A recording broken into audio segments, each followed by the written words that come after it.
I am Mr. D.K. Oza. Now I am going to start the very important topic of English grammar that is known as figure of speech. Let us start about the definition of figure of speech. First of all, we have to know about what is the figure of speech. A figure of speech is a phrase or word having a different meaning than its literal meanings. It conveys the meaning by identifying or comparing one thing to other, which has connotation or meaning familiar to the audience. That is why it is the helpful in creating vivid rhetorical effect. After that, I am going to say the types of figure of speech. First of all, I am going to start the simile. A simile is a figure of speech that makes a comparison showing similarities between two different things. Unlike a metaphor, a simile draws a resemblance with the help of the words like or as. Therefore, it is a direct comparison. For the example, we can say that our soldiers are as brave as lion. After that, I am going to start the second topic, that is metaphor. A metaphor is a figure of speech that makes an implicit, implied, or hidden comparison between two things that are unrelated but which share some common characteristics. For the example, my brother was boiling mad. And after that, I am going to start the topic personification. Personification is a figure of speech in which a thing, an idea, an animal is given human attributes. The non-human objects are portrayed in such a way that we feel they have the ability to act like a human beings. For the example, the sky weeps. We are giving the sky the ability to cry, which is a human activity. In the second example, we can say that the flowers danced in the gentle breeze. Now I'm going to start other topic, that is alliteration. Alliteration is derived from Latin's littera. It means letters of alphabet. It is a statistic device in which a number of words having the same first consonant sound occur close together in a series. For the example, but a better butter makes a better better. After that, I am going to start the other topic, that is oxymoron. Oxymoron is a figure of speech in which two opposite ideas are joined to create an effect. The common oxymoron phrase is combination of an adjective preceded by a noun with a contrasting meanings, such as cruel kindness or loving death. However, the constructing words or phrase are not always glued together. The constructing ideas may be spaced out in the sentence, such as in the other, to lead, you must walk behind. For the example, there was a love hate relationship between the two neighboring states. In the second example, The channel was repeating the old news again and again. After that, I am going to start other topic, that is allegory.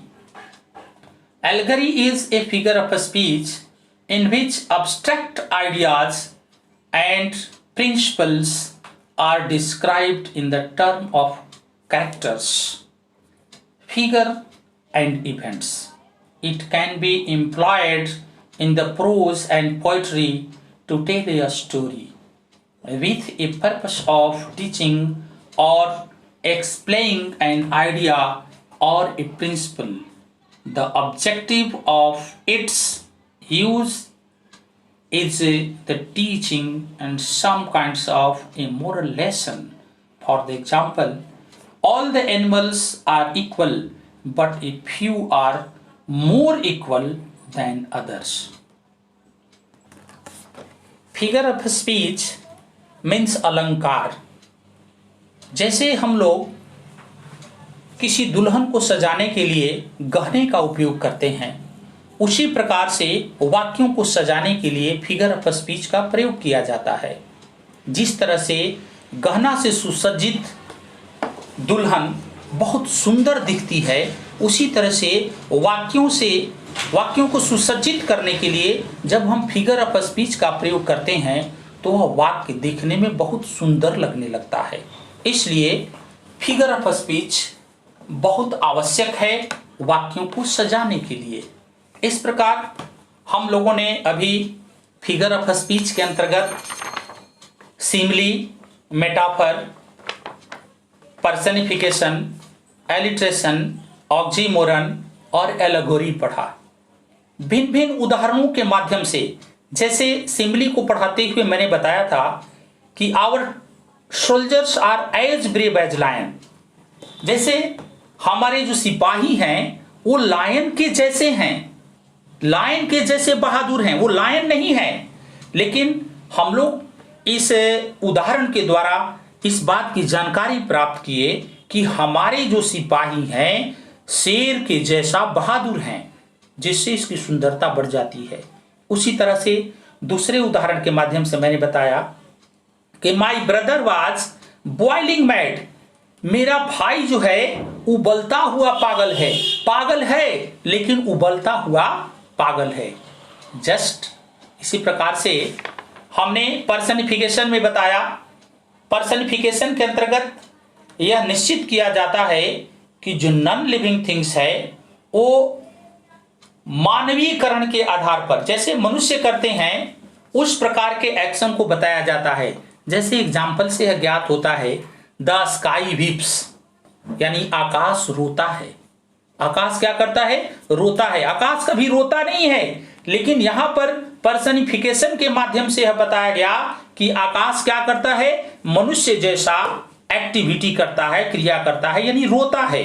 उसी प्रकार से दूसरा example के माध्यम से मैंने बताया कि the flowers danced in the gentle breeze, यानी फूल, आप जैसा कि जानते हैं फूल कभी नाच नहीं सकते, क्योंकि नाचना जो है मानवीयकरण है, मनुष्य के जैसा है.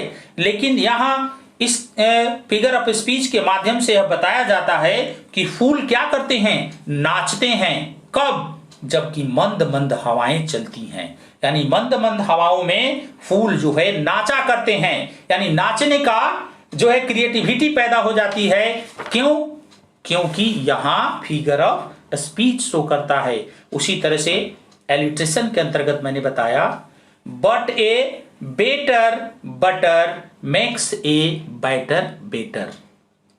जैसे कहा जाता है क्या कि एक अच्छा जो बल्लेबाज होता है उसको बनाया जा सकता है किससे? मक्खन लगाकर, यानी मक्खन लगा करके एक अच्छे बल्लेबाज को, है ना, और अच्छा बनाया जा सकता है. यह बतलाता है क्या? बार बार एक ही लेटर को क्या किया जाता है? रिपीट किया जाता है, क्योंकि यहां बट दिया हुआ है, उसके बाद बेटर दिया हुआ है, फिर बटर दिया हुआ है, फिर बैटर दिया हुआ है, पुनः बेटर दिया हुआ है. क्योंकि बार बार एक ही लेटर को रिपीट किया जाता है, इसलिए यह स्पष्ट हो जाता है कि यह एलिट्रेशन है. और उसके बाद ऑक्सीमोरन। ऑक्सीमोरन के माध्यम से मैंने बताया क्या, एक ही साथ जो अपोजिट मीनिंग शो करता है, जो विपरीत अर्थ को स्पष्ट करता है, जैसे देयर वाज ए लव और हेट। यहां लव क्या है, अपोजिट हेट है, हेट क्या है, अपोजिट लव है। और इसके बाद रिलेशनशिप को बतलाता है, क्या बतलाता है, between the two neighbouring state, जो पड़ोसी दो राज्य हैं उसके प्रति प्रेम और घृणा दोनों का भाव व्यक्त करता है। इसलिए हम ये कह सकते हैं कि यह ऑक्सीमोरन है। और उसके बाद हम एलगरी को बतलाते हुए हमने बताया था कि ये एलगरी एक ऐसा फिगर ऑफ स्पीच है जिसके माध्यम से हम नियमों को और सिद्धांतों को क्या करते हैं, परिणित कर देते हैं, बदल देते हैं, उसकी विशेषताओं को फिगर ऑफ स्पीच में परिणित कर देते हैं, चेंज कर देते हैं। और यह सामान्यतः प्रोज और पोएट्री और स्टोरी लिखने के समय इसका जनरली यूज किया जाता है। यह एक इस प्रकार की मानवीय या ऐसा एक माध्यम है जिसके माध्यम से हम कहानियों को लिखा करते हैं। और बहुत सारी ऐसी कहानियां हैं जी, जैसे एनिमल फार्म्स के अंतर्गत है ना, ऑरवेल ने लिखा क्या, all the animals are equal but a few are more equal than objects than others. सारे जानवर एक जैसे हैं लेकिन उसमें से कुछ ऐसे हैं जो सबके बराबर नहीं हैं, वो थोड़ा अलग दिखते हैं। क्योंकि इसके माध्यम से वह बताना चाहते हैं कि स्टोरी के माध्यम से एक कहानी में सारे पात्र एक जैसे नहीं होते हैं। कुछ एनिमल फार्म्स के अंतर्गत कुछ राजा होते हैं, कुछ सेवक होते हैं। इन सारे माध्यमों से यह ज्ञात होता है कि यह फिगर ऑफ स्पीच उन कहानियों से संबंधित है जिन कहानियों के माध्यम से मानवीकरण आवश्यकताओं की पूर्ति की जाती है।